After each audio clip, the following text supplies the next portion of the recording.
I can tell you that the day that my financial life changed, it came in two parts. I was driving, I'd been working really hard, I was a young man, working on this business that I was in at the time, and I was working 18-hour days, and I was totally broke. I mean, like trying to make sure I had enough gas to get from one location to the next. And I just finished at like 11:30 at night. I was driving down the 57 freeway in a place called Pomona, California, not a great part of town at that stage, almost midnight. And I was emotional. I just kept thinking to myself, why is it I'm working so hard and I'm still not succeeding? And I was mad about it. And I hit this tipping point inside. I don't even know what triggered it, but I got really emotional. I literally pulled off the side of the freeway, and I've always had these written journals, and I still have the journal to this day, and I wrote in giant letters, "The secret to living is giving." And then I started crying. And it was one of those beautiful moments, and it's just like I realized I was so focused on what I was getting, I was not focused on what I was giving enough. And so for about 6 months, that really emboldened me, and I did really well. And then I had some frustrations, some failures, and then I got mad because the people I counted on had not followed through, and I found myself totally broke again. I mean, like nothing, like down to 20-something dollars, not knowing how I'm gonna feed myself. And I reached out to a friend I loaned $1,000 to, and he kept avoiding my calls. I was madder and madder, like I helped him and he was in need, he won't even give me my money back. And in the midst of all this anger, I had to figure out what to do, so I've always been a pragmatist. So when I was just 17, I was on my own. I used to save the money, go to the smorgasbord on my bike, load up for the winter, eat everything I could, and so it would last me a day or two, and pay the least amount of money for the most food. So I thought, there's a smorgasbord, but I lived in Venice, California, and there's a place called Marina del Rey, just 3 miles away, and it's a very wealthy environment. And on the water, there's a place there called El Torito. It's a restaurant, it's still there. And it's very nice, it's on the water, boats going by, and they had an all-you-could-eat salad bar, taco bar.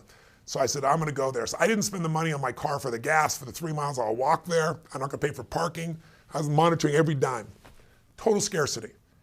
And I got there and I loaded up, ate everything I could possibly eat. And while I was sitting there eating, a door opened and a very attractive woman came in, and I was waiting to see who her boyfriend or husband was gonna be. And there wasn't a boyfriend or husband, there was a kid about this tall. And he was dressed in a suit, in a little vest, and he came in, he held the door open for his mom, he pulled out the chair and set her down. He was just such a gentleman. And then he stared in his mom's eyes, and he was just so, I don't know, just so loving, so there, so present. And it moved me. Even my selfish, little stupid place, I just moved by the love he had for his mom, the respect he had for his mom. I don't know what it was. But I went and paid the bill, and I don't know, I had $17, $18, $19 left, whatever it was. I put it in my pocket, hang on to what little money I'd left. I think it was like $5.95 for all you can eat in those days or something like that. And I walked up to this little boy. And I said, hi, and I shook his hand. I said, what's your name? And I don't really remember his name. I think it was Ronnie. He said, I'm Ronnie, I think it was. And I said, Ronnie, I said, you are such a gentleman. I said, I saw you open the door for your lady. I saw you pulled out the chair. I said, you are a class act. And he looked at me and goes, she's my mom. And I said, well, that's even better. I said, well, it's so cool you're taking her to lunch like this. And he goes, oh, well, I can't really take her to lunch. I don't have a job yet. I'm just 11, right?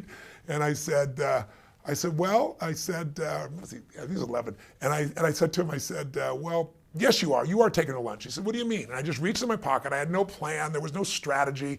I just grabbed my money in my pocket. I put it right down on the table in front of him, change and all, dollar bills and all. And he looked up, his eyes got really big. I said, you are taking her to lunch. And he said, I can't take that. I said, sure you can. He said, why? I said, because I'm bigger than you are, right? And his eyes got this big and he smiled really big. And I didn't even look at the lady. I just shook his hand and I walked out. And I didn't walk out, I flew out. I had no car. I must have looked like an idiot. I'm sure I was skipping it to some extent. I was just like purely euphoric at the moment when I should have been the most freaked out. I mean, I just gave away my last dollar. I don't know where my next dollar, I don't have any money. I don't know where's my next meal gonna come from. Zero fear. It was like, I went home that night, I laid out this plan how I was gonna turn things around, but it wasn't gonna turn around in a day or two, it might turn around a week or two, and I thought, well, people fast all the time, I'll go on a fast for a week, and I was positive about it. And I woke up the next day, and I got my little normal snail mail on those days, and sure enough, there's this handwritten note. I open it up, and there's a check inside. It's from the man that owed me $1,000 and not returned my phone calls for $1,000 plus some additional money, saying, I'm really sorry, and you were there for me, and I feel bad about it, and here it is. What was beautiful about the moment was, I cried, honestly, and I And then I sat there and I looked at this thing and I thought to myself, what does this mean? Why did this happen? And I don't know if it's true, but I chose to mean that money came because I did the right thing, because I didn't operate from scarcity, because a little soul was in front of me, my heart knew what was right, and I didn't hesitate. I just did what was right. And I can remember to this day so vividly like it was yesterday, because that's the day I became a wealthy man. That's the day that scarcity ended in me. And that didn't mean I didn't have more ups and downs financially. I had plenty of those, but I never ever went back to that place of being angry at somebody else who had more, or blaming other people. Whether they got what they did fairly or unfairly, who the hell am I to say? What I want to do is focus instead on being a blessing in people's lives. That if I could find a way every day to do something to add more value for other people, then I wouldn't have to worry about anything. Just like you don't worry about taking a breath, whether oxygen is going to be there, you don't ask the question, you know it's going to be there. I figured if I left my life that way, where I spontaneously did what was right consistently, I wouldn't have to worry, and I haven't another day since. That doesn't mean I didn't have stressful times, but I haven't gone back to that place of scarcity. And I really think that's what this book is ultimately about. It gives you all the tools, all the strategies of the richest people on earth, but it's also about making that psychological, emotional, if you want to call it spiritual shift, that really changes the quality of life forever, which makes you wealthy the day you stop being scarce. And the way that you give of your heart, your body, your soul, your mind, and your money.